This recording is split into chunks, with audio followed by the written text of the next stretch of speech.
പ്രചാരണ ആവേശങ്ങൾക്കിടെ ചില ട്വിസ്റ്റുകൾക്കും നിർണായക മുഹൂർത്തങ്ങൾക്കും കൂടി ഇത്തവണത്തെ ലോക്സഭാ തെരഞ്ഞെടുപ്പ് സാക്ഷ്യം വഹിച്ചു. ഒരു ജയിൽവാസവും അതിനെതിരായ നിയമ പോരാട്ടവും ജാമ്യമെടുത്ത് പുറത്തേക്കുള്ള വരവും കണ്ട് ജനം നിന്നു. അരവിന്ദ് കെജ്രിവാളിൻ്റെതായിരുന്നു അത്.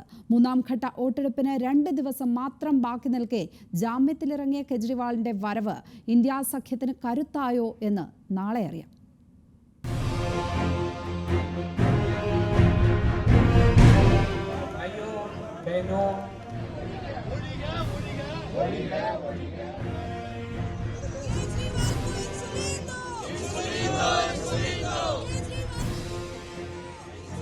केजरीवाल का अरेस्ट भारतीय जनता पार्टी की और प्रधानमंत्री नरेंद्र मोदी जी की एक राजनीतिक साजिश है।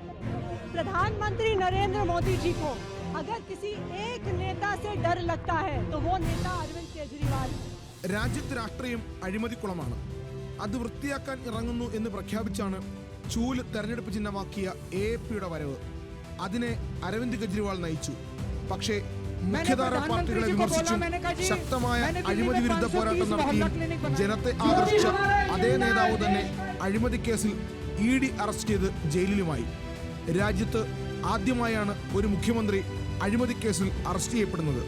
മുഖ്യമന്ത്രി പദം ഒഴിയാതെ ജയിലിൽ നിന്ന് കെജ്രിവാൾ ഭരണകാര്യങ്ങൾ നിർവഹിച്ചു, സർക്കാരിനെ നിയന്ത്രിച്ചു. EDക്കും കേന്ദ്രത്തിനുമെതിരെ സുപ്രീം കോടതിയിൽ പോയി. ഒടുവിൽ ജാമ്യം നേടി പുറത്തു വരികയും ചെയ്തു.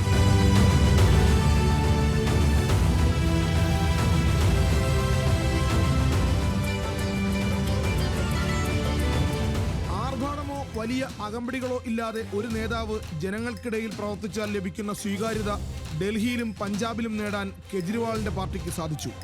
സാധാരണ പാർട്ടി ആയിരുന്നിടത്തു നിന്ന് ദേശീയ നിലവാരത്തിലേക്ക് ആം ആദ്മി പാർട്ടി ഉയർന്നു. എതിർകക്ഷികളെ അമ്പരപ്പിക്കുന്ന തരത്തിലായിരുന്നു ആ വളർച്ച. 2012 ഒക്ടോബറിൽ സ്ഥാപിതമായ ഒരു രാഷ്ട്രീയ പാർട്ടി തൊട്ടടുത്ത നിയമസഭാ തെരഞ്ഞെടുപ്പിൽ മത്സരിക്കുകയും അധികാരത്തിലെത്തുകയും ചെയ്തത് ചരിത്രത്തിൽ അപൂർവമായി.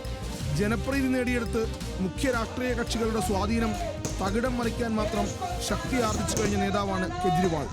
BJPക്ക് ബദലായി ആപ്പ് ഉയർന്നു വരുമോ എന്ന് പോലും ചർച്ചകൾ. തീവ്ര ഹിന്ദുത്വത്തിന് മറുമരുന്നായി മൃദു സമീപനവും വെൽഫെയർ പൊളിറ്റിക്സും തന്ത്രപരമായി ആം ആദ്മി പാർട്ടി മുന്നോട്ട് വെച്ചു. 6 മാസത്തിലധികം വളർച്ച ഉണ്ടാകില്ലെന്ന് രാഷ്ട്രീയ വിദഗ്ധർ അഭിപ്രായപ്പെട്ട ആം ആദ്മി പാർട്ടി ഇന്ന് 11 വർഷങ്ങൾ പിന്നിടുമ്പോൾ ഡൽഹിയിലും പഞ്ചാബിലും ഭരണകക്ഷിയാണ്.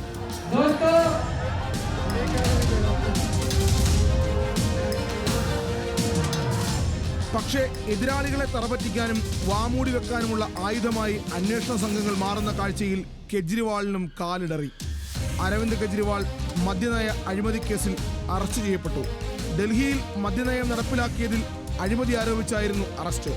നേതാവിന്റെ പ്രതിച്ഛായ തകർക്കാനും അഴിമതിക്കെതിരെ പ്രതികരിക്കുന്ന ആം ആദ്മിയുടെ അടിത്തറകളാക്കാനും നടത്തുന്ന ആസൂത്രിത നീക്കമാണ് ഇതിനു പിന്നിലെന്ന് വിമർശനമുയർന്നു. ഇന്ത്യ സഖ്യമടക്കം പ്രതിഷേധിച്ചു. പക്ഷേ പുറത്തുള്ള കെജ്രിവാളിനേക്കാൾ ശക്തനായിരുന്നു ജയിലിൽ ഇരുന്ന കെജ്രിവാൾ. ആ സ്വാധീനത്തെ ഊട്ടിയുറപ്പിക്കുന്നതായിരുന്നു ജാമ്യത്തിലിറങ്ങി വന്നപ്പോഴും കണ്ട കാഴ്ച.